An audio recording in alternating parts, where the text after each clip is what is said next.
lío por la modalidad, digamos, ¿no? Pero bueno, voy a tratar de ser lo más clara posible y, por supuesto, bueno, vayan anotándose lo que no entienden, lo que queda ahí dando vueltas, lo que les hace preguntas. Bueno, ¿qué tema el de la psicosis, no? Me parece que es una pregunta a interrogarse por las particularidades de la psicosis y sobre todo por cómo intervenir o cómo opera un analista con la psicosis. Me parece que es una pregunta crucial para la formación de los analistas. Ya de por sí, como un poco anticipé, bueno, en el video que todavía no vieron, porque no sabía que lo iban a ver después, digamos, alguna cosa voy a decir ahora, entonces digo, me parece que ya ponerle a esta presentación, ¿no? Tratamiento psicoanalítico de la psicosis, me parece que implica ya, digamos, dar cuenta de un sesgo de lectura que vamos a tener. Y vamos a decir además que no es el único tratamiento posible de la psicosis, no solo que no es el único tratamiento, sino que el tratamiento de la psicosis a veces requiere, ¿no? Del trabajo interdisciplinario. La primera cuestión entonces que me parece esencial es que más allá de dar cuenta de la especificidad, digamos, de lo que tiene que ver con el abordaje psicoanalítico, es muy importante entender que en muchos casos, a veces no lo requiere, otras veces sí, pero muchas veces requiere del trabajo interdisciplinario con psiquiatría, del trabajo interdisciplinario incluso con otros campos disciplinares, como pueden tener que ver, no sé, con el trabajo social, con musicoterapia, con, bueno, eh, trabajar también con acompañamientos terapéuticos. Digo, el abordaje de la psicosis, sobre todo en los casos graves, porque no, esto también es algo que hay que partir y hay que decirlo desde el principio, no todos los casos de psicosis son casos graves, ¿sí? Hay casos graves de neurosis, hay casos graves de psicosis, hay casos de psicosis que no son tan graves y que tienen un muy buen funcionamiento, digamos, y que esto también puede resultar a veces un poco, como les diría, como que nos podemos confundir, como que si creemos que no hay gravedad, entonces puede tratarse de que no se trate de un caso de psicosis. No. ¿Qué cosas nos van a orientar para pensar las coordenadas propias de la estructura, para poder ubicarnos nosotros como analistas y corriéndonos sobre todo de la cuestión de que sea grave o no grave? Digo, esto puede darse en cualquier tipo clínico, la gravedad puede darse en cualquier tipo clínico, no es algo excluyente, no es algo exclusivo, perdón, de la psicosis, ¿sí? Bien, entonces, primera cuestión que quería señalar era esto porque me parece que es sumamente importante. La segunda cuestión que quiero señalar es que yo voy a tomar la vertiente de la psicosis tratando de dar cuenta de cuáles son las coordenadas estructurales de la psicosis. Es decir, que voy a hablar de la psicosis en singular para hablar de la estructura psicótica, es decir, de un modo de respuesta subjetivo que tiene ciertas especificidades en lo que hace a la relación con el significante, en lo que hace a la relación con el otro, en lo que hace a la relación con el cuerpo, para dar algunos de los ejes, no son los únicos, pero estos a mí me orientan, ¿sí? Por otro lado, podemos hablar de la psicosis en plural. ¿En qué sentido vamos a hablar de la psicosis en plural? Vamos a hablar de la psicosis en plural en el sentido de que hay distintas presentaciones clínicas de la psicosis. Así como en el campo de la neurosis, ¿sí? Hablamos de la neurosis en singular para pensar un modo de respuesta subjetiva, ¿m? Y decimos después que hay tipos clínicos, la fobia, la histeria, la neurosis obsesiva, ¿sí? Bueno, en el caso de la psicosis pasa lo mismo. No todas las presentaciones son iguales. Y es muy importante tener en cuenta estas diferencias en los modos de presentación. ¿Por qué? Porque la sintomatología va a ser diferente, van a tener puntos en común, pero también van a tener cosas que van a ser diferentes y va a haber cosas que se van a poder producir y otras que no según el tipo clínico. No es lo mismo la esquizofrenia que la paranoia, no es lo mismo la melancolía que la manía, digamos, ¿no? Es decir, estas cuatro formas no son las únicas, pero son las que habitualmente el psicoanálisis toma más como referencia. Si ustedes van a leer un manual de psiquiatría van a encontrar una proliferación de diagnósticos y de diferenciales dentro del campo de la psicosis, pero yo les voy a dar algunos que son como los más esenciales para tener en cuenta estas diferencias, ¿sí? Para decir, para adelantar algo mínimo, que después por ahí lo podemos desarrollar si nos queda más tiempo, para dar un ejemplo básico, no es lo mismo una esquizofrenia que una paranoia. ¿Qué quiero decir con esto? Una esquizofrenia puede tener ideas delirantes si se trata de una esquizofrenia paranoide, ¿sí? Si se trata de una hebefrenia, va a haber muy poca ideación delirante, va a haber más bien alucinaciones. ¿sí? Va a haber otro tipo de presentaciones que afectarán más al cuerpo. ¿M? Entonces yo no puedo esperar en una hebefrenia que se arme una metáfora delirante. Eso no va a suceder. Elida Fernández trabajó mucho esto, que es una analista que trabajó muchos años, si no me equivoco, en relación al Borda, y al Hospital Borda, y ella decía, ¿no?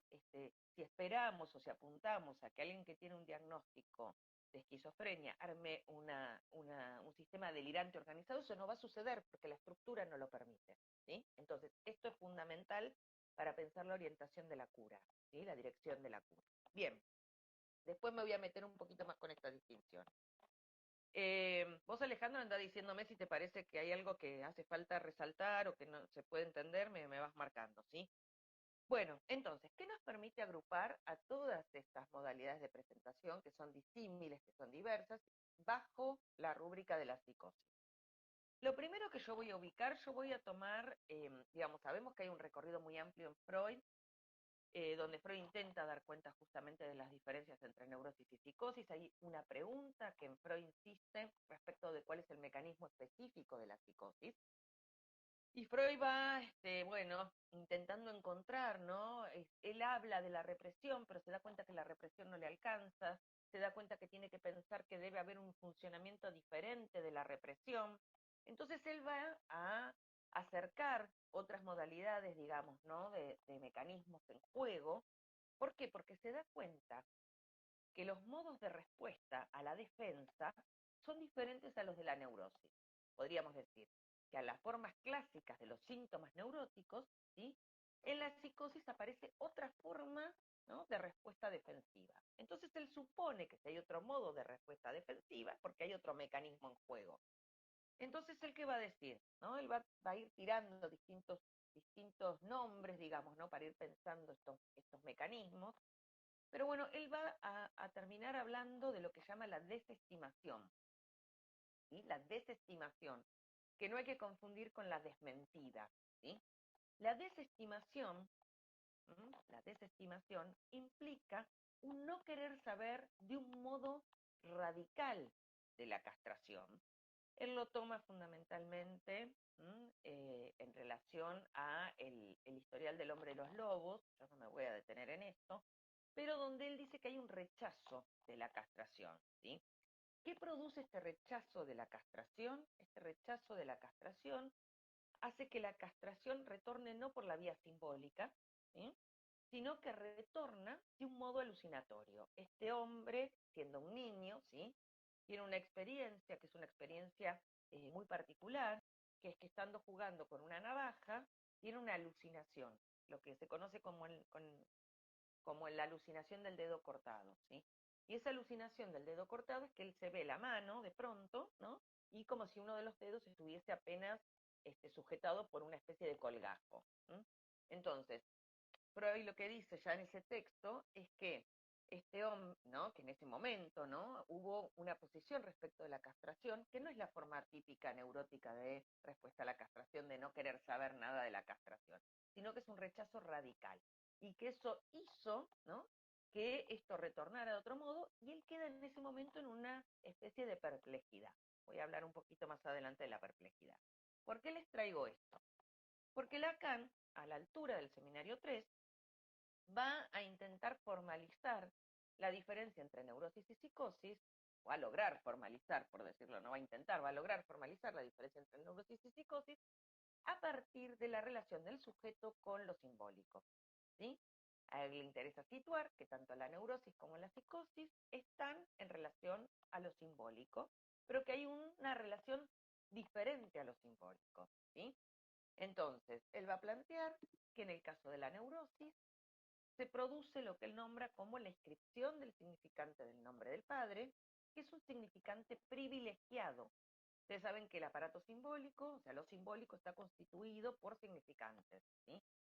Para Lacan, dentro de esos significantes, hay un significante que es un significante privilegiado, que es este significante que él llama del nombre del padre.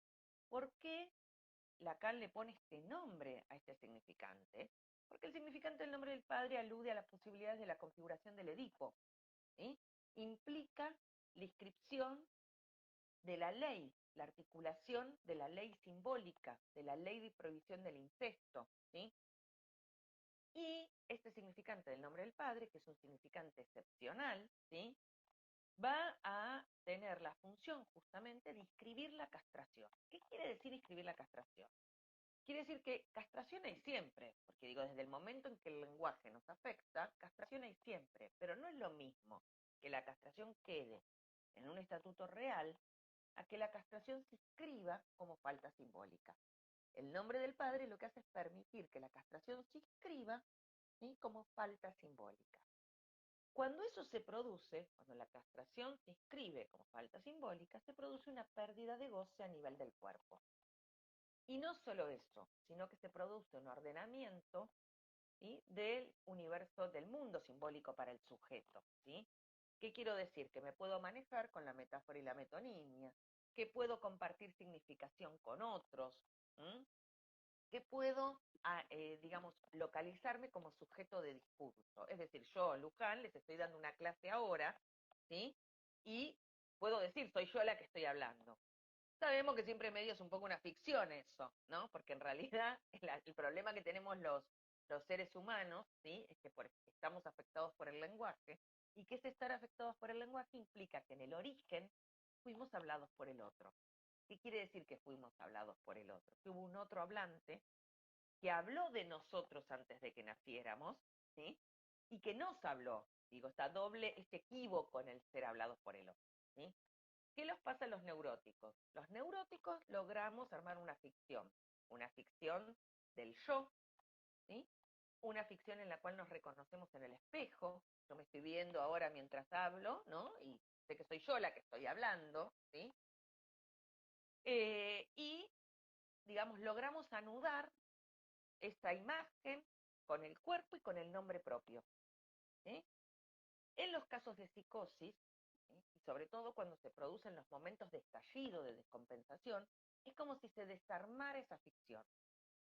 ¿Me explico? Entonces, el sujeto puede estar hablando, pero siente que no habla, sino que alguien habla a través de, para darles un ejemplo concreto, ¿sí? O se mira en el espejo, pero no se reconoce. Aparece una sensación de extrañeza, ¿sí? Es decir, que el significante del nombre del Padre, ordena lo simbólico, ¿sí?, y lo imaginario. Es decir, Lacan usa una metáfora, que es una metáfora muy clara, porque él dice que el significante del nombre del Padre funciona como una carretera, como la carretera principal. Digamos, imagínense, para los que estamos en Argentina y en América, les va a resonar, no sé cuál podemos nombrar para otras latitudes, pero digo, la Panamericana. La Panamericana es una ruta, ¿sí? Es una ruta que una vez que te subiste a la Panamericana, si no tenés que bajar en determinado lugar, vas derecho, ¿sí? No tenés que preocuparte demasiado, ¿sí? Te vas orientando por algún cartel y ya está. Cuando no contás, dice Lacan, con la carretera principal, te tenés que desviar, te tenés que meter por los suburbios, ¿sí? Te tenés que meter por los suburbios, dice Lacan, y el problema, dice Lacan, es que los carteles que están al costado de la ruta te hablan, ¿sí? Se sonorizan. ¿Mm? ¿Se entiende esto? Me parece que es muy importante entender esto porque esto es lo que le pasa al sujeto psicótico, ¿sí? El sujeto psicótico no cuenta con esa carretera principal, ¿sí? Y estoy hablando de los momentos de descompensación. Hay sujetos psicóticos que logran armarse una carretera principal, ¿sí? Una ortopedia, ¿sí?, con la cual se orientan, ¿sí? Pero es producto del trabajo de la psicosis, ¿sí? Por eso insisto con esto, no hay que ligar psicosis a déficit, ¿sí? Es decir, a eso que no hay respuestas posibles. Algunos se las arreglan mejor que otros con eso que no hay, como en todos los tipos clínicos. Bien, entonces, esa inscripción del nombre del padre regula las significaciones, es lo que nos permite que cuando yo hablo, ustedes más o menos entiendan lo que yo estoy diciendo, más allá de las diferencias o las dificultades que podamos tener en los conocimientos teóricos, ¿m? Y ordena una significación compartida. ¿M? Por eso, cuando hablamos del lenguaje en la psicosis, ¿sí?, y digamos, de las particularidades del habla en la psicosis, No es que el psicótico no esté en el lenguaje. El sujeto psicótico está en el lenguaje, ¿sí? El problema es que en lo que atañe al fenómeno psicótico propiamente dicho, habla un lenguaje que no es compartido con el otro. ¿Me explico? Es decir, no podemos dar por sentado o entrar por la vía o querer entrar por la vía de la comprensión. Que usen incluso palabras similares a las que usamos habitualmente no quiere decir que le den el mismo significado. Esto es muy importante, ¿sí? Entonces, digo, por ejemplo, yo recuerdo un paciente que hablaba todo el tiempo de que el tratamiento que le tenían que hacer para curarlo era un tratamiento de electroshock. Pero él no se refería al tratamiento de electroshock que daban en el hospital. Él tenía toda una teoría de cuál era el electroshock que le tenían que hacer, que no tenía nada que ver, ¿se entiende?, con eso. ¿Ah? Otro paciente que me acuerdo, no es un caso mío, sino que es un caso que está publicado, pero digo, me parece importante hacer referencia a las lecturas también. Si no me equivoco, no me acuerdo si está, no está, me parece que está en la psicosis ordinaria, pero bueno, es en uno de esos, si no es en ese, es en el anterior, que es el caso del hombre de los 100.000 cabellos, que era un hombre que sufría de una alopecia, o sea, se le caía el pelo, ¿sí? Y uno podría decir, bueno, se le caía el pelo, ¿no? Uno podría decir, bueno, tenía un problema que se le caía el pelo, qué sé yo, hasta que le preguntan, cuál, ¿no? Hasta que el analista empieza a preguntar un poco qué le pasaba con esto de lo del pelo, qué sé yo. Y cuando él da una explicación de por qué se le caía el pelo, él tenía toda una explicación delirante de por qué se le caía el pelo, que esos bulbos, no sé, se ponían rígidos y entonces por esa rigidez eso se tensaba y entonces él tenía una sensación en la cabeza y a partir de ahí se le caía el pelo. ¿Se entiende? No, las palabras que usaba eran palabras comunes del lenguaje que todos usamos, pero el uso que hacía de esas palabras era radicalmente distinto al que podríamos usar cualquiera de nosotros. ¿Sí? Bien. Entonces, este significante del nombre del Padre, les decía, ordena por un lado la significación, lo que se conoce como significación fálica, que es la significación compartida, ¿sí? Y por otro lado, es lo que permite que se instituya lo que Lacan nombra como el punto de capitón. ¿Qué quiere decir? Que ahí donde puntúa una frase, una palabra, una oración, mejor dicho, se articula un sentido. Yo te quiero ver muerto, yo te quiero ver muerto de risa. No es lo mismo, ¿sí? ¿Se entiende? Bien. Bueno, en el caso del sujeto psicótico, ese punto de capitón, en momentos de disrupción, de mucho de descompensación y demás, no opera, ¿sí? No está operando. Y entonces lo que aparece muchas veces es un lenguaje o bien disgregado, en el caso de la esquizofrenia, ¿sí? Un lenguaje que aparece con una serie de manierismos, de modos extraños de decir, raros, ¿sí? Pueden aparecer también ideas delirantes que forman un sistema o ideas delirantes que van mutando, que van cambiando, ¿sí? que van fluctuando.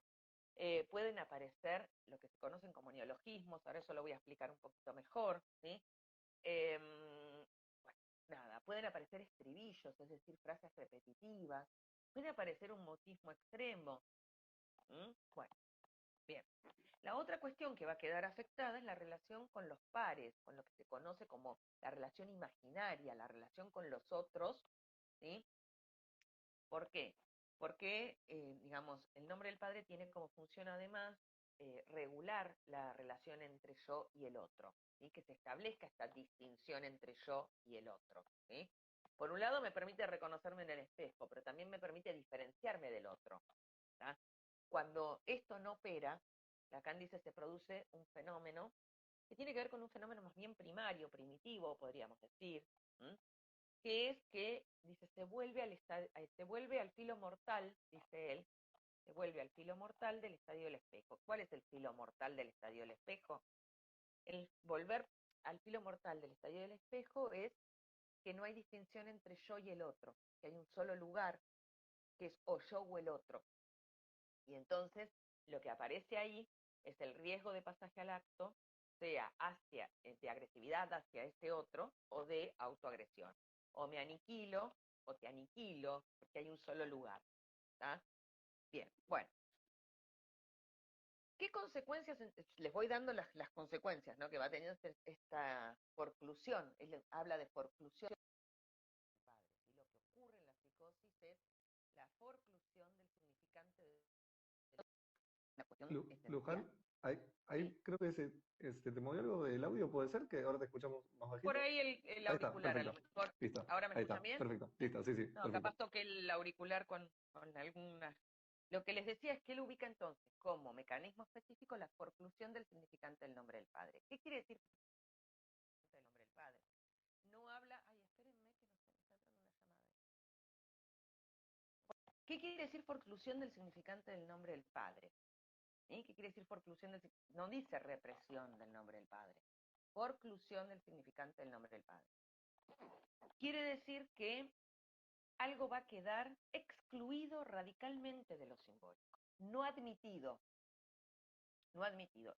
El término forclusión, Lacan lo toma del campo del derecho, que en realidad el término del derecho creo que es preclusión en el derecho francés, no sé si existe en castellano eso también. Y lo que él dice es que preclusión es cuando, vieron, hay un plazo o un tiempo para presentar unos papeles en un juzgado y que si uno no los presenta caduca la posibilidad de hacerlos ingresar. Bueno, algo de esto. Hay un tiempo en la estructura para que ese significante sea admitido. Si no se escribe, si no se admite, ¿sí? Queda forcluido. Lo que queda forcluido en lo simbólico, dice Lacan, retorna en lo real. Freud ya lo decía en el mismo historial del hombre de los lobos al que yo les hacía referencia antes. Freud no hablaba de lo simbólico y de lo real. Decía lo que está cancelado adentro,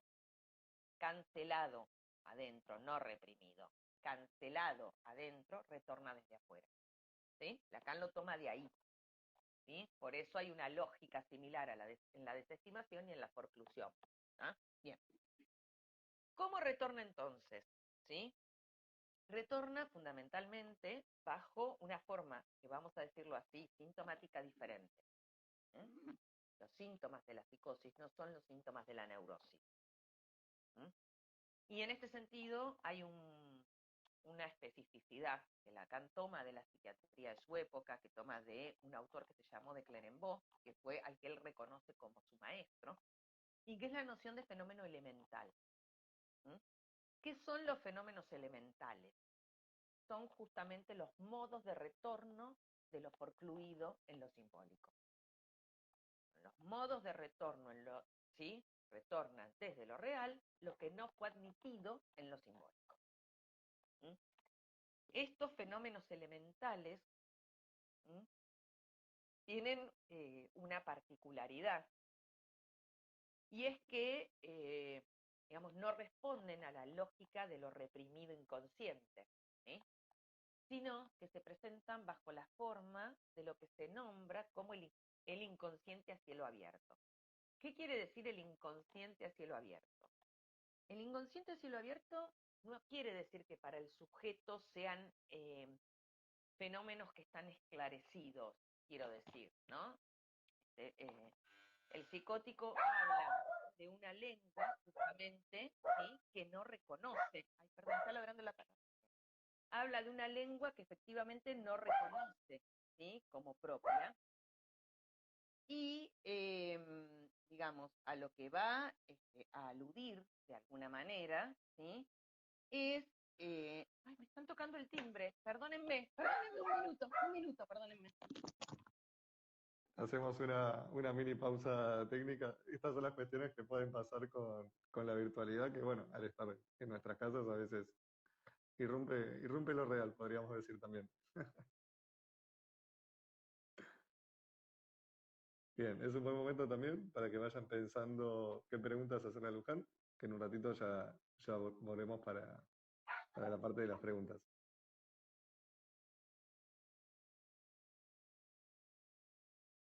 Bien, para también ir a tomarse un vasito de agua, un matecito, como estaba tomando Luján también. Capaz que después le podemos pedir que nos muestre a la perrita. Nosotros en la institución tenemos, que ya me han visto, un segundo. Ahí está. Ahora me llamado, se me ha entrado. Ahí está. Nosotros en la institución tenemos, no sé si habrán visto las publicaciones que hemos hecho de Luna, nuestra perra de la institución, es divina, Luna. Es una perrita chiquita, que a veces hemos publicado, también hemos publicado algunos carruseles de, ahí no me acuerdo el nombre exacto, pero de lo que es terapia con animales, que es muy interesante. Acá volvió Luján. Perdón, se confundieron, pero no me sacaban el dedo del timbre, perdón. Bueno, ahí Decía que estoy. era un modo de que rompe lo real, así que bueno, bienvenido sea. Claro, quedaba, sí, sí, sí. Les decía, es lo que se nombra como el inconsciente a cielo abierto. ¿Qué quiere decir el inconsciente a cielo abierto? El inconsciente a cielo abierto no quiere decir que el sujeto psicótico tenga un esclarecimiento del fenómeno en sí mismo, es decir, que sepa, ¿no? Acerca de que por qué se produce la alucinación, por qué se produce la idea delirante. Simplemente quiere decir que no está la otra escena que es la escena del inconsciente, ¿sí? Freud, ¿cómo lo decía? Freud no hablaba de inconsciente a cielo abierto, Freud lo que decía, si ustedes leen los textos de 1915, el texto de lo inconsciente, él ahí hace una distinción entre, cuando hablaba de la representación, ¿sí? Él hablaba de la representación cosa y de la representación palabra, ¿sí? Y él decía que la representación cosa era la que estaba en el inconsciente propiamente dicho y sobre la cual recaía el proceso primario. ¿Se acuerdan? Condensación y desplazamiento. Lo que se pone en juego en el sueño. Cuando soñamos, ¿sí? Se produce un tratamiento de esas representaciones cosa, ¿m? A nivel del inconsciente se activa el proceso primario y pasa todo esto que ya conocemos. Después tenemos el proceso secundario, que actuaba sobre las representaciones palabra, y es lo que nos permite entendernos, ¿sí? Es lo que organiza el discurso, podríamos decir. Bueno, ¿qué pasa en la psicosis? Freud dice que está roto el nexo entre las representaciones cosa y las representaciones palabra, y que se aplica el proceso primario, decía Freud, a las representaciones palabra. Por eso aparece este modo raro de decir. Y él ahí daba un ejemplo que es muy claro, que daba cuenta de cómo en la esquizofrenia aparece como una cuestión predominante el neologismo. ¿Qué es el neologismo? ¿Sí? Es esta condensación que se produce entre palabras, digamos. A ver, el carácter neológico igual tiene esta particularidad. Puede cobrar la forma de una condensación de palabras, ¿sí? O puede ser que ciertas palabras del discurso común se tomen de una manera tal que no dialectizan discursivamente. ¿Qué quiere decir que no dialectizan? Que tienen un significado fijo y específico para esa persona, ¿sí? Entonces, él daba un ejemplo muy claro, que es el de una mujer, para comparar la diferencia entre la esquizofrenia y la histeria, ¿sí? Y la posibilidad de que haya una otra escena o no, ¿sí? Él daba el ejemplo ahí de una mujer que decía, ¿no?, que el novio le había torcido los ojos, que él era un torcedor de ojos, en esto de que la miraba mal, digamos, ¿no? Pero lo que aparece es una especie de desplazamiento, ¿no? Donde él era un torcedor de ojos y le había entonces torcido los ojos a ella, ¿no?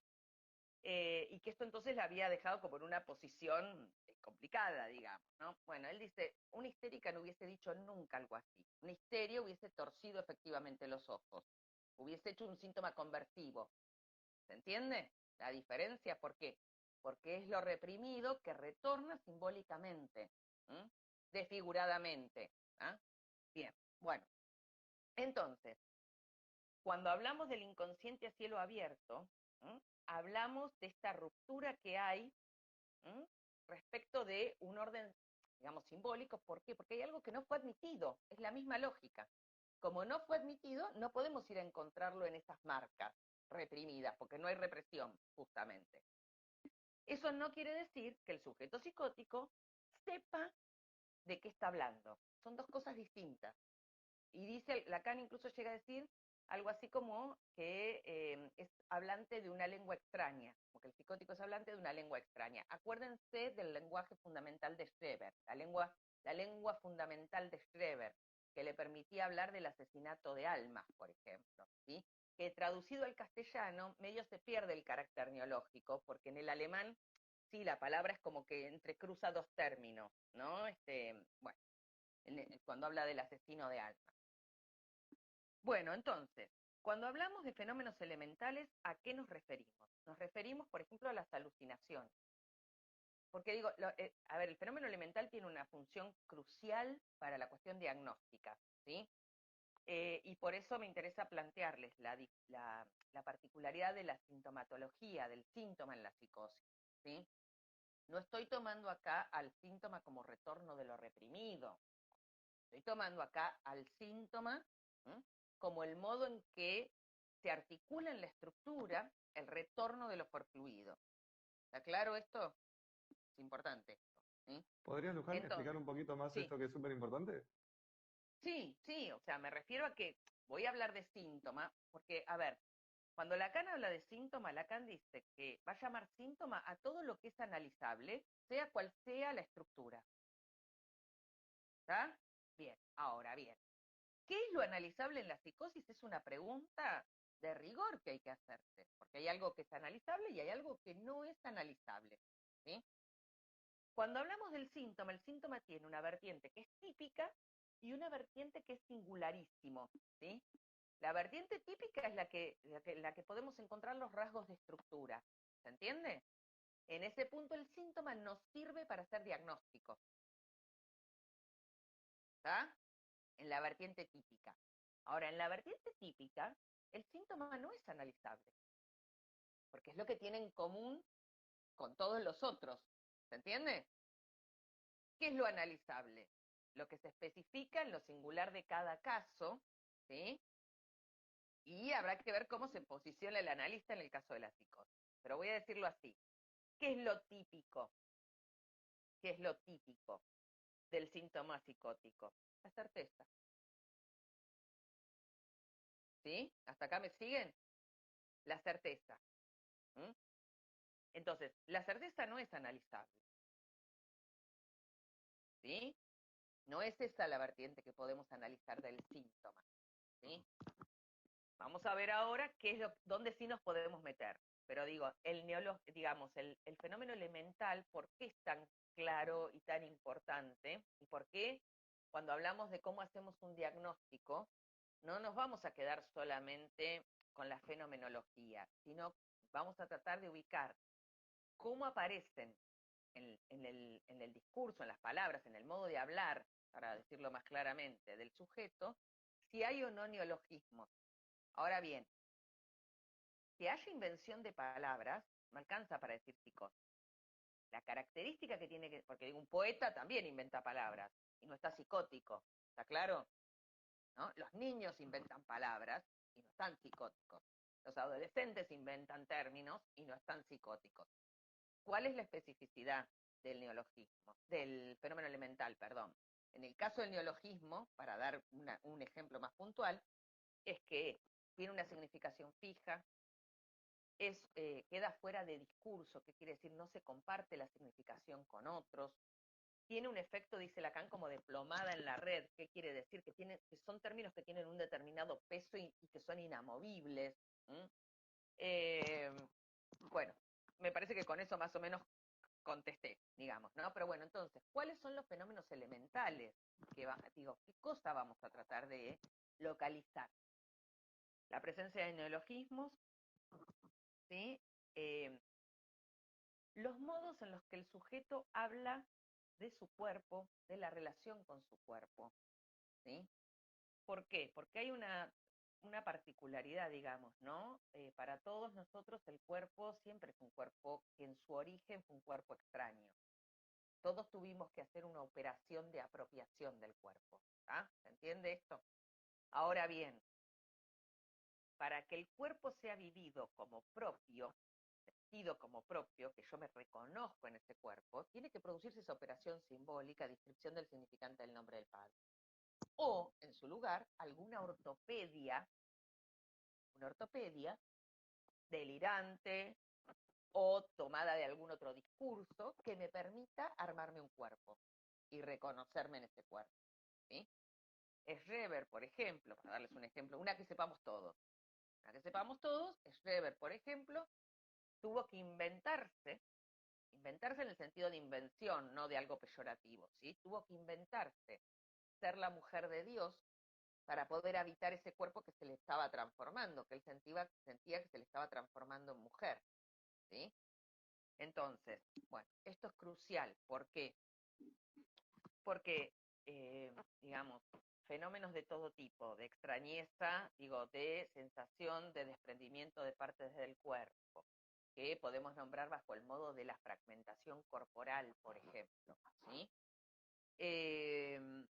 sensaciones de extrañeza respecto de la imagen, ¿no? No reconocerse en la imagen. Yo me acuerdo de o no solo no reconocerse en la imagen, sino que la imagen del espejo les devuelva alucinatoriamente, ¿sí? Una, una imagen, otra. Recuerdo una mujer que tras haber sido madre, ¿sí? Luego de que naciera su bebé, eh, entra en un cuadro alucinatorio, delirante, ¿sí? Y ella se veía en el espejo y se veía, primero veía al demonio, ¿sí? Y después empezó a verse como si fuese un hombre, ¿sí? Es decir, no podía percibirse como mujer, y en uno de esos arrebatos, bueno, se cortó el pelo, digamos, ¿no? Empezaba a hacer como un tratamiento de la imagen, como para que su cuerpo se ajustara a algo de lo que ella veía en el espejo, ¿se entiende? Bien. Bueno, dentro de los fenómenos elementales, entonces tenemos los neologismos, como les decía, ciertos fenómenos corporales que pueden tener que ver con la fragmentación, que pueden tener que ver con estos caracteres, esta cuestión así de percibirse de un modo extraño, también de sentirse invadidos, de que hay algo dentro de sus cuerpos. Otros tipos de fenómenos son todas las ideas delirantes, porque en esto es importante hacer una distinción por ahí entre cómo pensaban, me parece, los psiquiatras clásicos y cómo piensa Lacan el tema del fenómeno elemental. Para Lacan las ideas delirantes también son fenómenos elementales, ¿sí? Que dan cuenta de la estructura, ¿sí? Entonces las ideas delirantes pueden o no constituir un sistema formal, ¿sí? Es decir, que puede haber ideas delirantes que van mutando, que se van cambiando, que van modificándose, o puede haber ideas delirantes que forman un sistema delirante. Los sistemas delirantes se arman en las paranoias, ¿sí? No en la esquizofrenia. Las ideas delirantes pueden ser persecutorias, es decir, ideas donde se les impone que hay alguien que los persigue de distintas formas y por distintas razones y por distintas causas. Pueden ser ideas de erotómanas, es decir, que hay una persecución, pero que es una persecución no para matarlos, sino porque están enamorados de, digamos, ¿no? Y en esto, después si me queda tiempo, por ahí voy a dar algún ejemplo de esto. Pueden ser ideas de grandeza, ¿sí? Es decir, megalómanas, o que son personajes importantes, o no que hablen de que se crean, no hace falta creerse Napoleón, digo, ¿no? Sino que son importantes, que son imprescindibles, que tienen una misión, ¿no? Bueno, nos resonará a cada uno en los discursos que escuchamos. Entonces, de ruina también, puede haber ideas delirantes de ruina, no solamente de grandeza, ¿no? Lo vamos a ver en la melancolía tiene esta particularidad que no aparece las ideas de grandeza, sino más bien la de creerse un, un despojo, un residuo, ¿sí? Un resto, ¿sí? Bien. Bueno, entonces, el fenómeno es importante, ¿por qué? Porque da cuenta de de la estructura. Y tiene esta característica principal, que es que está atravesado por la certeza. ¿Sí? ¿Qué es la certeza? ¿Y por qué la certeza es distinto de la creencia? ¿Sí? La certeza fundamentalmente tiene que ver con una convicción inamovible para el sujeto, ¿sí? De nada sirve decirle que eso no es así, que eso no está pasando, que eso no está sucediendo, digamos, ¿no? Lacan trabaja la cuestión, ya Freud había trabajado la cuestión de la pérdida de realidad en la neurosis y en la psicosis, ¿sí? Pero Lacan lo retoma en el seminario 3, y para hablar de la certeza, él dice algo que a mí me parece que es muy importante, porque a veces esto nos genera un problema clínico, digo, ¿no? A veces porque fue a la hora del diagnóstico diferencial, ¿no? Porque a veces en la supervisión uno escucha, bueno, no, pero duda de si eso pasa o no pasa. Y entonces no es una psicosis. No, momento. Porque Lacan es bien claro en esto, ¿no? Digo, el sujeto psicótico se puede dar cuenta de que lo que escucha, lo escucha solamente él, ¿sí? De lo que no duda es de que eso le está dirigido. ¿Se entiende? La certeza se juega en que eso le concierne, no en si los demás lo escuchan o no. Puede ser que los demás no lo escuchen y que él se dé cuenta que los demás no lo escuchan, o que los demás no ven lo que él ve, ¿sí? Incluso puede decir, bueno, yo no sé si esto pasa realmente o no, pero me pasa, ¿se entiende? Me pasa. Esa es la certeza. Y digo, y es importante porque uno podría decir, certezas necesitamos todos. Yo sé que me llamo Luján Igualé. Bueno, tengo la certeza, les puedo decir. ¿Sí? Pero no es la misma certeza. Y en eso es muy interesante, no me voy a meter hoy con esto, pero es muy interesante trabajar algunas cuestiones que plantea Wittgenstein respecto de la diferencia entre certeza, creencia y saber, ¿no? Porque él dice que hay ciertas certezas que son necesarias para que se puedan producir los juegos de lenguaje, ¿no? Es maravilloso, para que haya esta cosa de los juegos de lenguaje compartidos. ¿No? Bien, bueno, entonces, el psicótico sabe que eso le concierne, sabe que eso le está dirigido y por eso padece. Hay en uno de los materiales que les di para la lectura, ¿no? Yo comentaba de un caso justamente, ¿no? De una mujer que desarrolla justamente toda una ideación paranoica, ¿sí? Con posterioridad a recibirse. ¿Mm? Ahora vamos a ver algo de las coyunturas dramáticas, ¿no? Con posterioridad a recibirse, ¿no? Ella, en el momento en que intenta empezar a ejercer su profesión, se descompensa, ¿sí? Y en esta descompensación lo que aparece es, bueno, una cuestión en relación a sentirse perseguida, ¿no? Decía que se le habían metido en el mail, que se le habían metido que le habían pinchado el teléfono, bueno, toda una serie de cuestiones, ¿no? Lo interesante es que se atrinchera en la casa, no sale no sé por cuántos días, ¿no? Bueno, cuando empieza el tratamiento, no solamente el tratamiento conmigo, sino también un tratamiento farmacológico, digamos, porque el nivel de padecimiento era muy, muy fuerte, digamos, ¿no?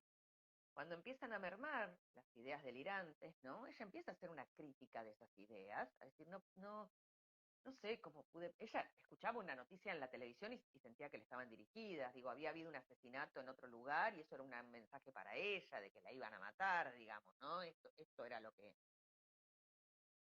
Y entonces ella empieza a hacer una crítica de todo eso, a decir, estaba muy loca en ese momento, ¿no? Pero, en el medio de todo eso que relata, dice, ¿no? Que bueno, pero que igualmente hay algunas cosas que, bueno, ¿no? Que enfrente de la casa de ella están arreglando la calle y que nunca se hacen arreglos, y que entonces empezaron a arreglar la calle y que dejaron un montón de escombros y que ese montón de escombros, dejaron un montón de escombros con una piedra más grande y que eso es una lápida y que eso le está dirigido. Y de eso ya no tiene ninguna duda. ¿Entiendes? Bueno, entonces, hay un núcleo, podríamos decir, que es lo típico, ¿sí?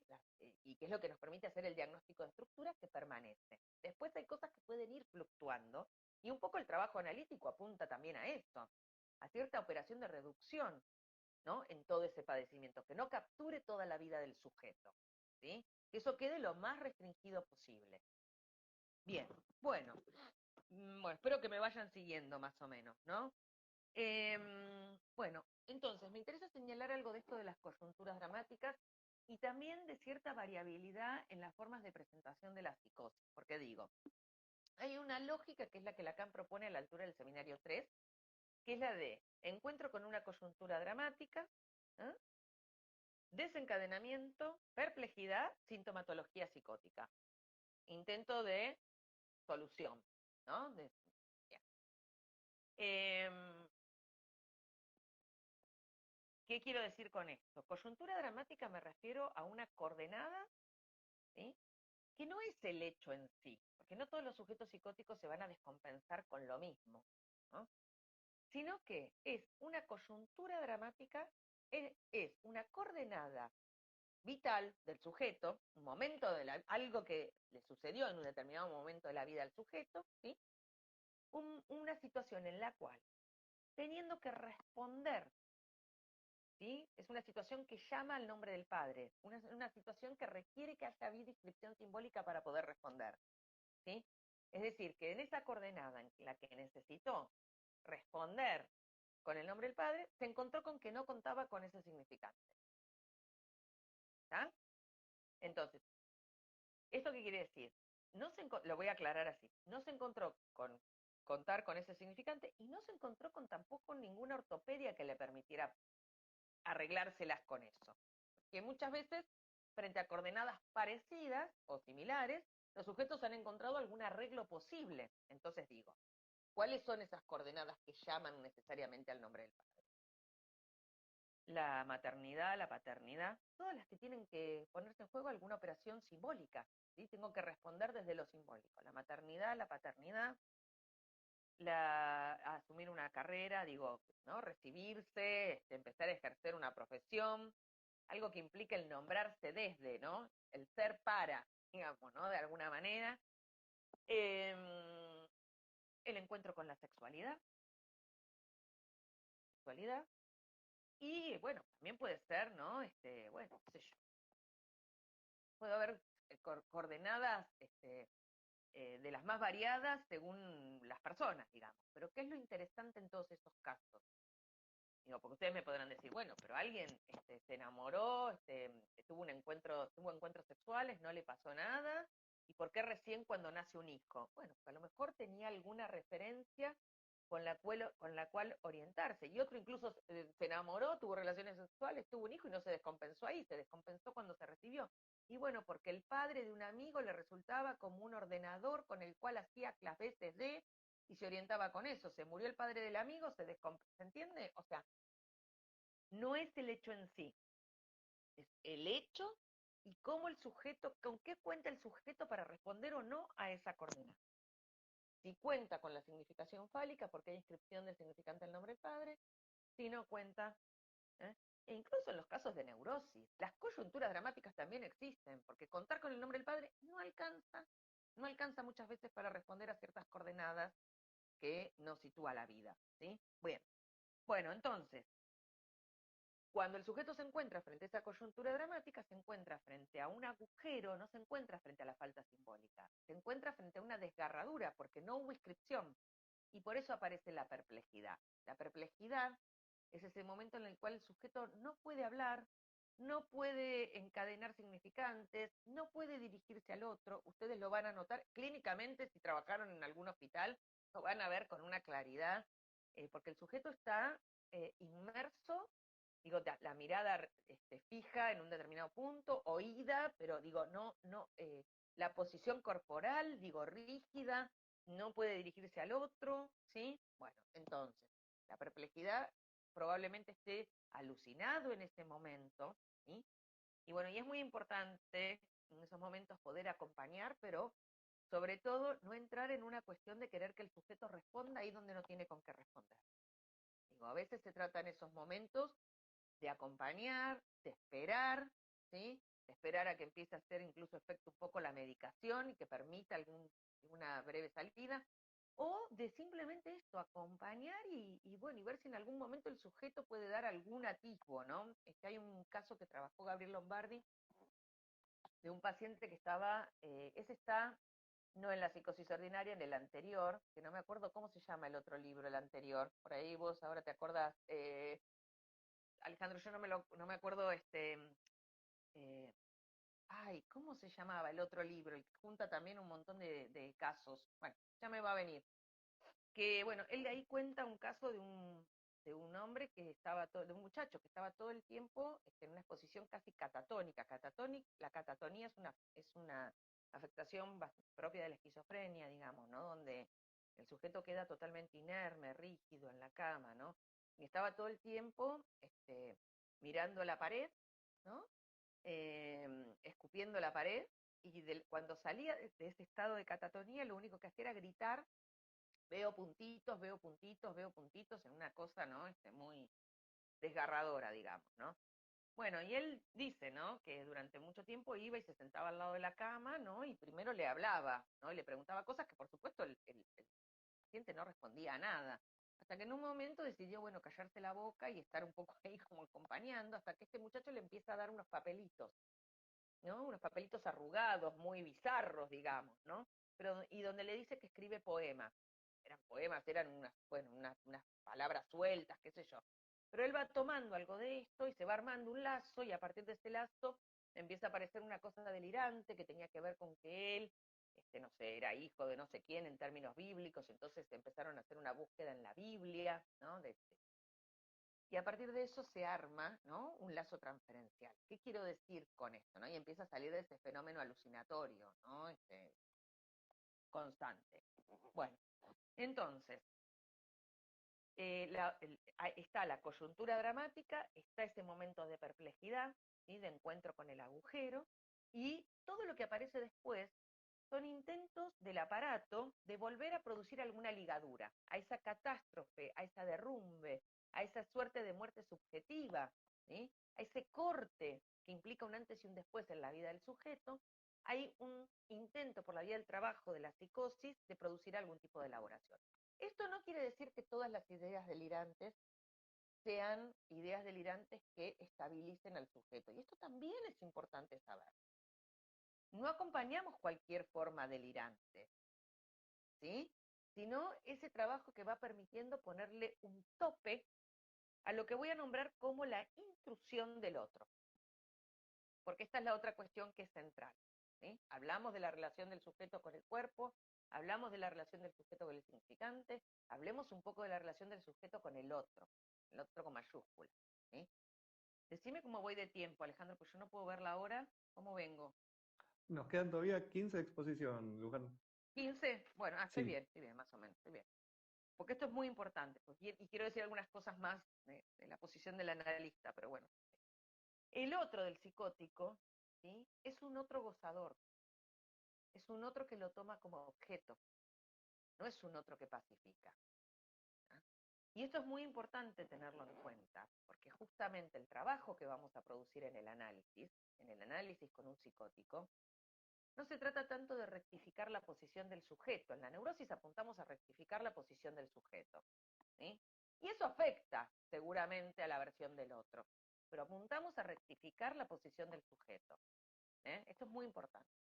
En el caso de la psicosis no apuntamos a rectificar la posición del sujeto, porque si lo intentamos implicar directamente, esto lo único que genera es un desastre transferencial, ¿sí?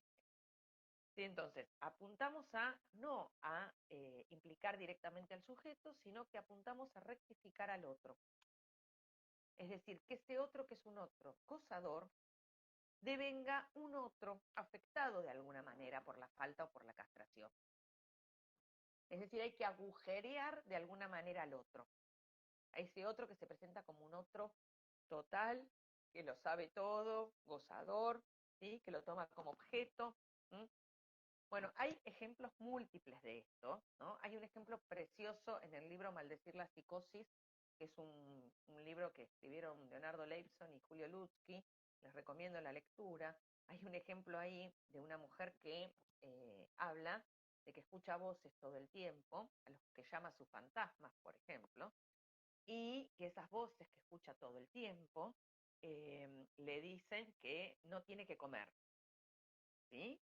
Este, el analista le pregunta, ¿no? El analista le pregunta si ella puede localizar de quiénes son esas voces, y dice que sí, que de la madre, que nombra a varias personas, y dentro de las personas a las que nombra, sí, que escucha en esas voces, dice que lo escucha también, que es la voz del analista, ¿no? Una de las voces. Y entonces él se sorprende, ¿no? Y ella le aclara rápidamente, pero que se quede tranquilo, que no es una voz persecutoria la de él, le dice que se quede tranquilo, que la voz de él la calma, la acompaña y la calma, ¿no? Es interesante. Entonces, más adelante empieza a decir, ¿no? Empieza a hablar de una presencia que ella nota todo el tiempo y que esa presencia es la que le dice que si come, le da de comer, digamos, no a esos fantasmas, alimenta a los fantasmas. Y entonces el analista interviene y le dice que hasta donde él sabe, los fantasmas no se alimentan con comida. Que podrán comer otra cosa, pero que comida los fantasmas no. Ella se sorprende cuando él le dice esto, ¿no? Dice que nunca lo había pensado así, ¿no? Eh, y a partir de eso se desarma, porque estaba en una situación casi de desnutrición porque no comía, ¿sí? O sea, estaban al borde de una internación porque había dejado de comer, porque había una ideación paranoide respecto de comer, ¿sí? Entonces me parece interesante esta intervención para pensar, primero, ¿no? ¿En qué se diferencia esa intervención de una interpretación? No es una interpretación, ¿sí? No es una interpretación. Es una intervención que agujerea al otro gozador, en la figura del fantasma o de este otro personaje que se le presentifica al sujeto y que la insta a no comer, como a otro lo insta a matarse, como a otro lo insta a cualquier otro tipo de pasaje al acto, ¿sí? Lo que hace es interpelar algo de la versión.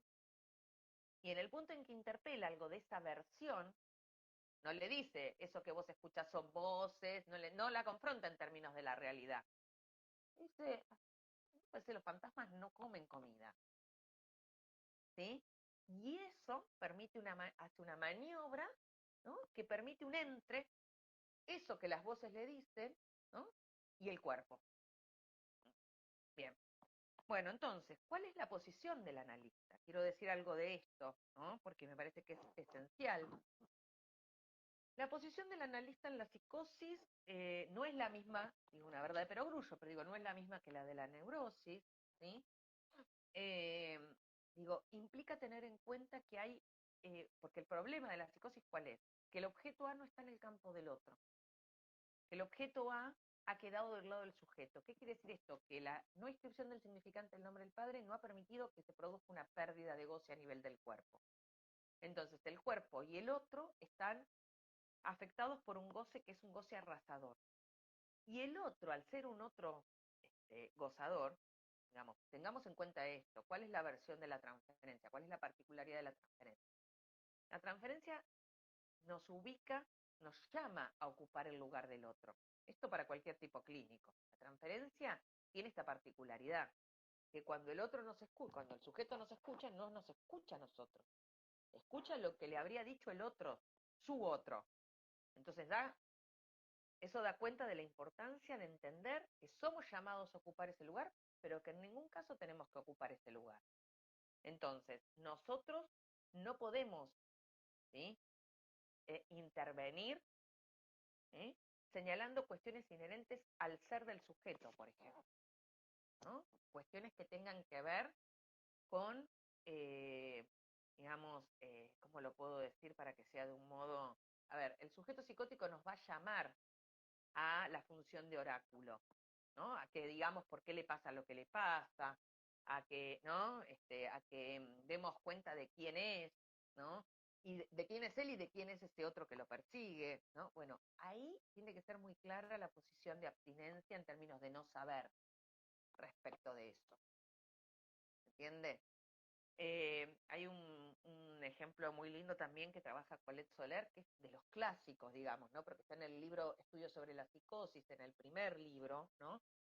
Y que ella cuenta, ¿no? De una mujer que llega a la consulta, y ideas delirantes y demás, pero dice, ella no viene a que yo la cure de sus ideas delirantes.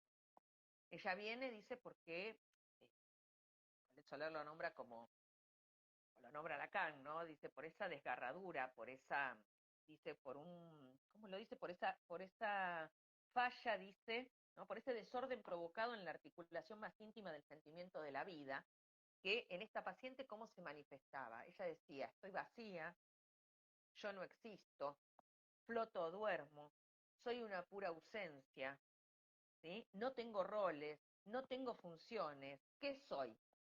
Llama, ¿sí? No es que el sujeto psicótico no nos llama de ninguna manera, llama, pero dice, yo no podía predicar sobre su ser, ¿se entiende? Y de hecho, una de las cosas que esta mujer decía era que algo así como que, como si ella no hubiese nacido todavía, ¿no? Como si no hubiese sido dada a luz, ¿no? Entonces era interesante porque dice, esta mujer que siempre pagaba su tratamiento y demás, se negaba a trabajar. Y ella dice que ella no se negaba a trabajar, se negaba a ganarse la vida, tener que ganarse la vida. Se negaba a tener que ganarse la vida. Y ella dice que ella escuchó esto como una cuestión central, porque claro, la vida uno no se la tiene que ganar, la vida a uno se la dan, ¿no? Nos dan la vida. Después trabajaremos para vivir, pero no es lo mismo, ¿se entiende? Entonces ella dice que ella le respetó esto a esta paciente en una primera instancia del tratamiento, ¿no? Eh, es más, dice, apoyé la idea de que era un abuso que ella se tuviera que ganar la vida, ¿no? Rectifica al otro. Y eso, entre otras maniobras que ella va marcando a lo largo de este tratamiento, ¿no? Permite que esta mujer en un segundo tiempo pueda efectivamente volver a trabajar, ser muy capaz en eso que hacía, ¿sí? Y demás. Entonces, por un lado tenemos, ¿no? Que Lacan da una indicación, ¿no? En relación a la posición del analista y dice sumisión completa a las posiciones subjetivas del enfermo. Sumisión completa a las posiciones subjetivas del enfermo no quiere decir que avalamos todas las ideas delirantes que lo pueden llevar, ¿no? A lo peor de lo peor. Sumisión completa quiere decir que no vamos a intentar nosotros instaurar una idea de realidad y que vamos a tener en claro que de lo que se trata es de cómo introducir, ¿sí? Una falla, un corte, algo del orden de una yancia ahí donde no la hay, en el otro, en esa versión del otro del sujeto, ¿sí? Elida Fernández da un ejemplo muy interesante de un paciente que que había tenido múltiples intentos de suicidio, ¿no? Un joven, y que se quejaba todo el tiempo de su padre, ¿no? Y que decía, ¿no? Bueno, que su padre era un maltratador, que su padre era un abusivo, ¿no? Y entonces ella en un determinado momento le dice algo así como que, bueno, que su padre en realidad era un pobre hombre, él decía que lo odiaba al padre, ¿no? Entonces ella en un momento le dice algo así como que, bueno, que en realidad su padre era un pobre hombre porque no contaba con el amor del hijo, ¿no? Como, fíjense, ¿no? Entonces eso permite que él se pueda restar a ese otro intrusivo, no necesita matarse, con no querer lo suficiente. Y al otro ya le falta algo, ¿no? Ella ubica que a partir de esa intervención mermaron, ¿no? Los intentos de autolesión. Bueno, bien. Y esto es muy interesante, ¿por qué? Porque cuando hablamos de en la psicosis no vamos a hablar de interpretación. Colette Soler lo dice muy claramente, dice, solo se interpreta el goce que está reprimido.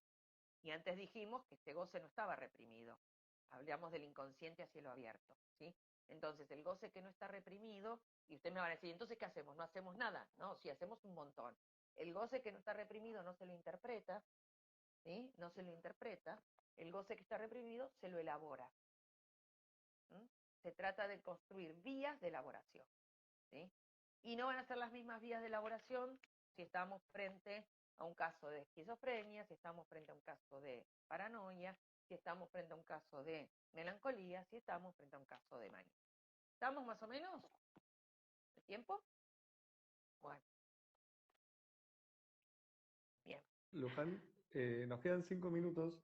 Te quería preguntar, capaz que tenías pensado decirlo justo ahora, si podés contarnos un poquito de estas 4 manifestaciones de la psicosis Sí, que decías. sí.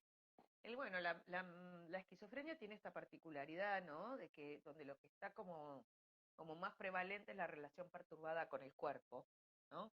Digo, lo que aparece en primera plana justamente es la fragmentación corporal, es decir, y lo que se conoce muchas veces se conoce a partir de Víctor Taus, que lo definió así como el aparato de influencia, que es esta sensación de que son dirigidos desde afuera, ¿no? De que el cuerpo se les mueve involuntariamente, no sé, para dar un par de ejemplos de los más extremos, no todos son así de tan extremos, y hay diferencias entre las hebefrenias, que son las esquizofrenias muy tempranas, las que se dan en la adolescencia, y esquizofrenias más tardías, como la esquizofrenia paranoide, que puede aparecer posteriormente.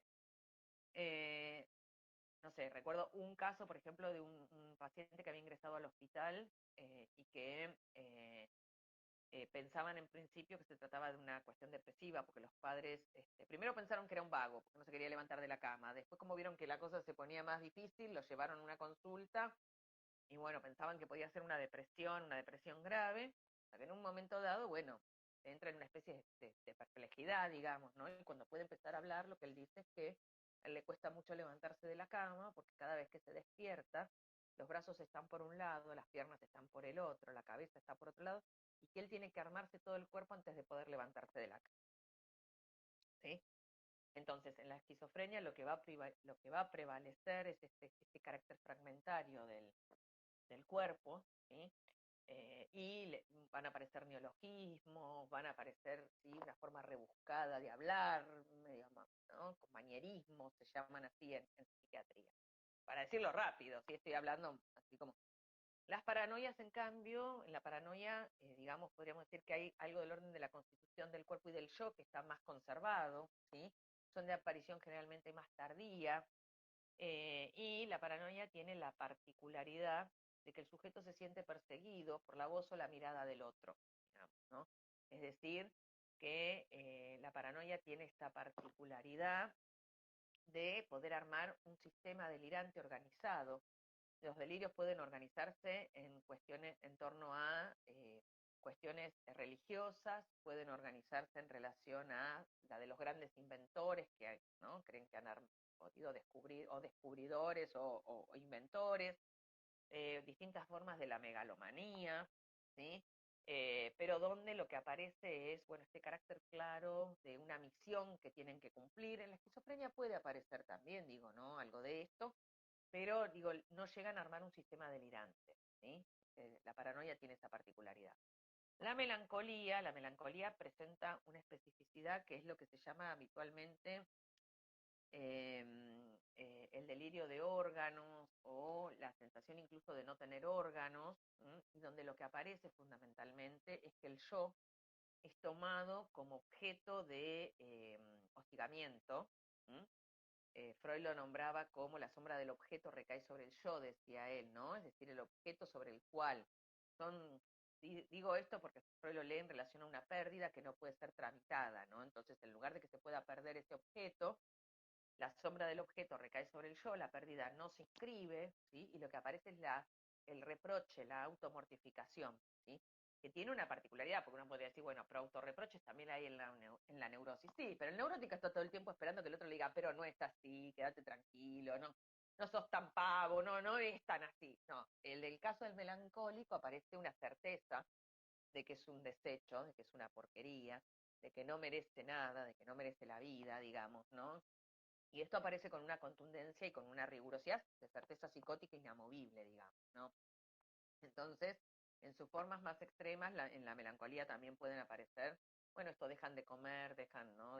Pierden las funciones incluso vitales muchas veces. En todos los cuadros de psicosis, sobre todo en la esquizofrenia, en la melancolía, que el cuerpo está tan afectado, pueden aparecer desregulaciones incluso de las funciones vitales más básicas, ¿sí? Y en el caso de la manía, lo que aparece como una cuestión paradigmática es la ausencia de punto de capitón en lo discursivo. Cuando uno escucha un discurso maníaco, es muy claro, es distinto a la esquizofrenia, porque lo que aparece es como una especie de concatenación. Cuando uno lo ve en la sala de internación, cuando uno ve esto en la clínica, no se lo olvida más, digamos, porque es una especie de arborización donde el discurso se pierde lo que se llama la línea directriz, se pierde como una orientación. Entonces el sujeto empieza a hablar, empieza por acá y termina ramificándose por homofonías de las palabras, ¿no? Y bueno, y lo que aparece muchas veces es un cuadro de mucha agitación corporal, grandes periodos sin dormir, pueden aparecer ideas megalómanas, situaciones que los ponen en riesgo, porque bueno, se creen esto, ¿no? Como son Dios o algo por el estilo, entonces pueden cruzar la calle sin mirar porque no les va a pasar nada. Aparecen una fuerte desorganización de de todas las cuestiones simbólicas, el manejo del dinero, por ejemplo, hacen grandes despilfarros, ¿no? Bueno, para dar un ejemplo, ¿no? Él habla de Lacan habla de la manía como esto, ¿no? Como esto que empuja, ¿no?, a un filo mortal, también por esto de que, de que el cuerpo queda como a la deriva, ¿no? Se pierde el lastre, dice él, no hay del objeto que haga de lastre, que haga de anclaje, ¿sí? Y entonces lo simbólico está desbocado totalmente. Espectacular, Luján. Si te parece, ¿querés que vayamos con lo que son las preguntas del público? Que te cuento, Dale, tenemos un montón. Buenísimo. dale, dale. Bueno, vamos oficialmente, entonces ahora sí, al espacio de las preguntas. Un lujo, Luján, lo que fue la exposición. Cómo primero fuiste mencionando esta cuestión, diferenciando en Freud y Lacan, cómo hacen sus respectivas lecturas de la psicosis, después ya haciendo más foco en las diferentes consecuencias a nivel que se ve en lo clínico, ¿no? De la forclusión del nombre del padre. Después ya profundizando muchísimo en posición del analista, cómo intervenir con herramientas increíbles, y ya en esta parte final diferenciando como estos 4 tipos de manifestaciones de la psicosis impecable. Y siempre con casos para ir ilustrando. Un lujo, Luján. Bueno, te Bueno, cuento. buenísimo. Sí, te cuento. Hay muchas preguntas y les cuento también que lo que es el contenido exclusivo que Luján tan generosamente nos compartió para el taller de hoy, apenas finalizamos con la transmisión y queda el video por las 24 horas o subimos la foto del encuentro, nos lo piden ahí y se los compartimos con todo gusto, que está muy bueno para complementarlo de hoy. Bueno, vamos con En realidad esta es la segunda pregunta porque la primera le había hecho al público a lo que te había comentado antes, así que vamos con la Ajá, segunda. dale. No sé si aparece, yo se las leo. Esta es de Mili Vitale y dice, el goce que está reprimido no se interpreta y el que no está reprimido se lo elabora. ¿Podrías explicar nuevamente esta cuestión? Sí, claro, claro. Bueno, ¿por qué? Porque a ver, voy a decir así. ¿Cómo arribamos a la interpretación en psicoanálisis? ¿Cómo puede un analista interpretar? Un analista interpreta a partir de propiciar la asociación libre. ¿Estamos de acuerdo con eso? La asociación libre, ¿qué permite? Permite que advengan los significantes en los cuales la satisfacción está retenida. Permite que se despliegue justamente aquello de lo cual el sujeto goza y al mismo tiempo padece. ¿Ah? ¿Sí?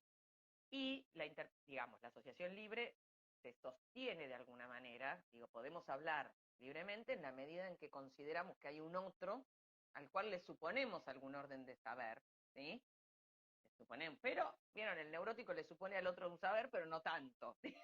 La histeria es la prueba de ello, que en cuanto el otro se muestra que sabe un poquito, ¿qué hace? Te barran. Entonces, la asociación libre lleva justamente a hablar de aquello que displace, lleva a hablar de los puntos de goce, nada más y nada menos, de eso de lo que el sujeto nada quiere saber. Y la interpretación, en ese sentido, se vale, o sea, parte del decir del analizante y vuelve al decir del analizante. ¿Estamos de acuerdo con eso? Entonces, eso permite que el goce que está reprimido, ¿sí?, pueda ser interpretable. ¿Ah? En el caso de la psicosis, nosotros no podemos empujar a la asociación libre. La asociación libre implica empujar al sujeto, nada más y nada menos que al encuentro, es llamar al nombre del padre. Y es entonces empujar al sujeto con un punto que lo va a confrontar, no con el nombre del padre, lo va a confrontar con un agujero en lo real, lo va a confrontar con aquello con lo cual no tiene respuesta. Entonces, Colette Soler dice, no se, digamos, el goce que se interpreta es el que está reprimido, al que no está reprimido no se lo interprete, se lo elabora. Y cuando hablamos de elaboración, me parece a mí, ¿no?, que podemos pensar esta modalidad de operación de lectura que ella produce con esta paciente, por ejemplo, cuando en una primera instancia, ¿no?, a este punto, a esta posición de rehusarse a tener que ganarse la vida, ella no le dice, usted tiene que ganarse la vida, o usted goza de no ir a trabajar. Voy a decir así por decirlo burdamente, ¿sí? No le dice eso.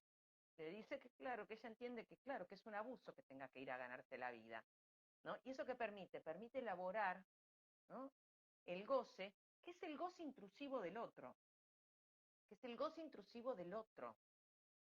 ¿Mm? Es decir, la analista con esa operación no solo barra al otro, sino que además rehúsa a ella ocupar el lugar del otro del goce. ¿Se entiende? No sé si contesté, pero... Sí, súper claro, Luján. Te cuento que tenemos decenas y decenas de comentarios, ya creo que cientos, te diría, agradeciendo, felicitando y bueno, con muchas preguntas seguimos. En este caso es la pregunta de isacolela.psico. Dice, si podrías dar más herramientas para pensar en lo que es el diagnóstico diferencial ante alguna de estas manifestaciones. ¿Cómo? ¿Si podría dar qué? ¿Alguna? ¿Alguna más herramienta o retomar las que venías trabajando del diagnóstico diferencial ante estas manifestaciones? Sí, bueno, a ver, yo lo que voy a nombrar otra herramienta que no la nombré, pero la voy a nombrar ahora porque que es fundamental, es la supervisión. Digo, no sé si es una herramienta, pero es una condición necesaria, digamos, ¿no? A mí me parece bueno, que la supervisión ayuda justamente, ¿no? Para mí no me gusta la palabra herramienta, les digo, no me gusta la palabra herramienta porque me da la impresión de, digo, me parece, qué constructos teóricos, qué constructos teóricos nos permiten orientarnos en la clínica, ¿sí? Y bueno, como les dije recién, ¿a qué tenemos que estar atentos? La cuestión fundamental y lo esencial es la escucha analítica. ¿Qué es la escucha analítica? ¿Qué es eso lo que nos diferencia, ¿sí? ¿Qué es la escucha analítica? Es intentar localizar justamente la especificidad del sujeto, cómo se posiciona el sujeto respecto del fenómeno. Eso es lo esencial. Y traigo esto ¿por qué? Porque alguien que está atravesando, por ejemplo, un duelo, puede tener en determinado momento una cuestión cuasi alucinatoria o alucinatoria, de creer que ve al muerto entre la gente, de escucharlo, de sentir que lo nombra o que lo llama. Y eso no es psicótico. Eso no es psicótico, es parte del proceso de duelo, es parte de esa transición entre que el objeto se ha perdido y que el aparato puede inscribir la pérdida. Entonces, no es el fenómeno, digo, lo que quiero señalar es esto, es localizar cuál es la posición del sujeto respecto del fenómeno. Para mí eso es lo esencial y eso se dirime en la escucha. Y bueno, si hay algo de eso que les genera dudas, bueno, la supervisión acompaña, ayuda, permite de alguna manera, ¿no? Discernir eso, ¿no? Excelente, Luján, excelente. Y acá, no sé si les aparece en pantalla, esta es de Lubrocos, dice, me gustaría saber un poco más sobre el inconsciente a cielo abierto. Ujú. Bueno, el inconsciente cielo abierto tiene que ver justamente con que no es el inconsciente reprimido. O sea, me parece que es importante. A ver, ya desde Freud había una idea de que no todo lo inconsciente era reprimido. Si bien todo lo reprimido es inconsciente, no todo lo inconsciente es reprimido, ¿sí? En el caso de Freud, lo podíamos ver con la diferencia que Freud establece, ¿no? Entre el ello, digamos, ¿no? Y lo reprimido primordialmente y lo reprimido secundariamente. Acá no estamos hablando de esa distinción, acá estamos hablando de una diferencia entre el inconsciente, que es el inconsciente estructurado como un lenguaje, eso es el inconsciente reprimido en su forma clásica, es el inconsciente al cual podemos acceder vía la asociación libre, es el inconsciente que aparece incluso en los retornos sintomáticos propios de la neurosis, ¿sí? Mientras que el inconsciente a cielo abierto tiene que ver justamente con dar cuenta de un inconsciente que no se somete a los devenires de la represión, digamos, justamente, ¿no? Donde hay una serie de significantes, pero que se encuentran en lo real. No están reprimidos, por eso no retornan desde lo simbólico. Por eso retornan, por ejemplo, en la alucinación, ¿no? Cuando el sujeto psicótico escucha determinada palabra, ¿no? Alucinatoriamente, esa palabra que escucha alucinatoriamente es el retorno en lo real de eso que no está reprimido. Ahora, el sujeto psicótico no sabe por qué escucha eso que escucha y no escucha otra cosa, digamos, ¿se entiende? Por eso hablamos de un inconsciente a cielo abierto. Excelente, Luján, excelente. Y una última pregunta, que en este caso es una que insistió muchísimo, si podés volver a decir la diferente bibliografía que fuiste mencionando como material. Sí, no, hombre, algunas las tengo acá, otras no. Estudios sobre la psicosis, que es un clásico de Colette Soler, que tiene muchos textos y que habla mucho sobre la posición del analista en la psicosis. Les nombré este otro libro que es Maldecir la psicosis, de Leonardo Leibson y de Julio Lutsky. Les nombré el Seminario 3 de Lacan, que es una bibliografía de base. Les nombré La psicosis ordinaria y el otro que no me puedo acordar, que es de la escuela de la MP, que es el anterior, que ahí es donde está el texto de Gabriel Lombardi, el texto de Gabriel Lombardi se llama Cura de un mutismo. Si lo buscan en internet, les va a aparecer el capítulo y les va a decir ahí los inclasificables de la clínica. Ahí Sí, está. sabés que Me acordé. justo un Ah, asistente dijo, sí, exactamente, no los pasó el dato. inclasificables de la clínica. Bueno, ahí no me salía. Esos son algunos. Y después hay uno de Colette Soler que se llama El inconsciente a cielo abierto de la psicosis. Inconsciente a cielo abierto, que lo tengo acá. Eh, acá, este. Hay muchos más, ¿sí? De Freud, por supuesto, bueno, Schreber, el historial de Schreber, el texto sobre lo inconsciente, pérdida de realidad en las neurosis y en la psicosis, no sé, y habría muchos más, qué sé yo. ¿Eh? Y yo les mandé uno mío que está publicado en el Sigma, que es el que les van a hacer circular, sobre el síntoma en la psicosis. ¿Eh? Excelente, excelente, excelente. Un lujo, Luján. Y te cuento, bueno, el tiempo, pero esto no significa que se haya terminado el espacio de intercambio, el espacio de preguntas, sino que se abren otros canales. En primer lugar, vi que había muchas preguntas respecto a nuestro posgrado. Les cuento que el posgrado inicia la semana que viene y todo lo que sean esas preguntas a nosotros como institución. Ahora está el equipo académico, nos mandan un mensaje por Instagram y todo lo que sea pregunta de posgrado, en este momento se lo respondemos sin ningún problema. Después, el contenido exclusivo que de forma tan generosa nos compartió para poder complementar el espacio de hoy, también nos lo piden como institución. no lo dejen en los comentarios acá que se nos escapa, sino apenas subimos el video, ahora cuando termine la transmisión o la imagen de lo que fue el encuentro, nos lo piden ahí. Y después, para los cientos de preguntas que nos quedaron respecto a cuestiones clínicas, a preguntas teóricas, también, no sé si llegaste a ver, Luján, hay pedidos de supervisión o para derivarte pacientes. Ah, Todas no, esas no vi. cuestiones, pues los comentarios, viste, Derivarme pasan. pacientes estoy complicada en este momento porque estoy casi sin horarios, pero alguna supervisión sí tengo para dar horarios, Muy eso bien. sí. Muy bien, y también preguntan mucho sobre tus libros, Luján, así que todo ese tipo de preguntas siempre Mm, recomendamos que sea directo con Luján. Aquí arriba, mm. M, Luján y Vale, es muy sencillo, recomendamos que la sigan y también que toda pregunta se la puedan hacer directamente a Luján, que siempre es el canal más adecuado. Si no hay ningún problema, nos dicen a nosotros y hacemos llegar a ella, pero siempre recomendamos que la puedan seguir y también que tengan este contacto directo con ella para toda pregunta que haya Sí, quedado, sí. o esto, ¿sí? Eso me escriben, ténganme paciencia porque a veces el Instagram me aparecen en distintos lugares las preguntas que me hacen. Si me siguen, me parece que me aparecen en determinados lugares, pero si no me siguen, me parece que me aparecen como en una pestaña aparte. A veces las veo antes, a veces las veo después. Bueno, ahora me estoy avivando un poco que tengo que mirar las otras pestañas también. Pero Bien, sí, sí, siempre con los tiempos que Luján puede, obviamente. El punto de capitán está ahí puesto, así que no se preocupen, le escriben sin ningún problema. Y bueno, a medida que ella pueda, les responde. Y siempre, Luján, el cierre está a cargo de la docente, así que con todo gusto te escuchamos para que hagas el cierre.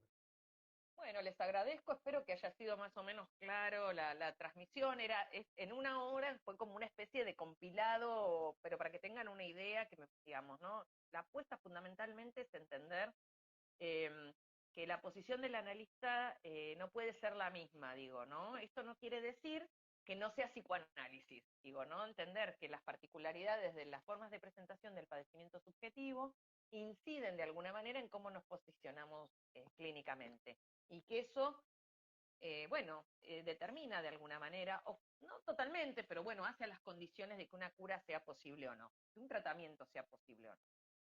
Muchas gracias por la invitación y por las preguntas y por la participación y por todo. Gracias a vos, Luján. Un lujo lo que fue la exposición de hoy, impecable. Quienes siguen preguntando por tu Instagram, es sencillo, es M, Luján y Valé, ahí la pueden seguir a ella y enviarle todas las preguntas que necesiten. Espectacular lo que fue la exposición, Luján. Y bueno, nos estamos viendo para la próxima. Nosotros somos los muy Bueno, agradecidos con vos y obvio con el público. Gracias por estar hoy. cuando quieran. Muchas gracias. Les mando un Un abrazo beso enorme. enorme Nos y nos vemos. estamos viendo. Adiós. Beso.